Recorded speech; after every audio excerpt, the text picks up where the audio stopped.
স্বাদটা খুব বেড়ে যাবে। মশলা আমার কষানো শেষ হয়ে গেছে, এখন আমি মুরগি দিয়ে দেব।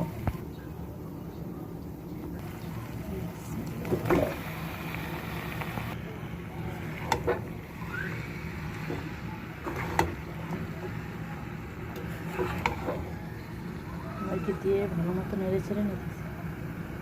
এখন আমি আলু দিয়ে দেবো।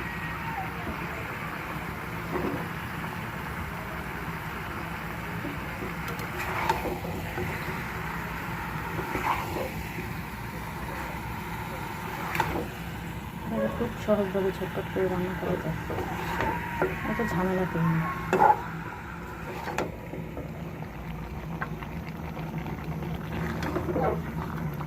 দেখুন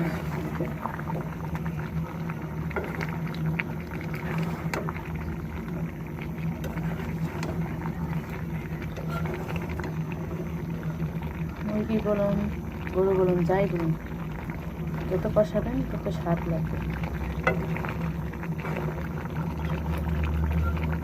আমি আরও কিছুক্ষণ কষাবো। আমাকে অনেকেই প্রশ্ন করে আমি কেন ওই পুরন কড়াইতে রান্না করি।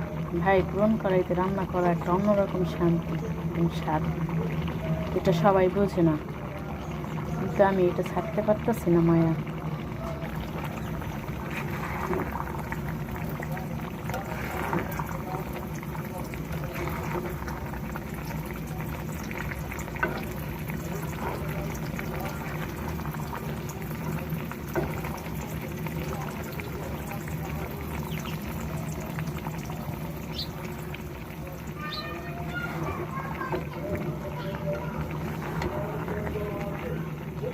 দেওয়ার পরে কিছুক্ষণ জাল দিব, সিদ্ধ হয়ে গেলে নামিয়ে নেব।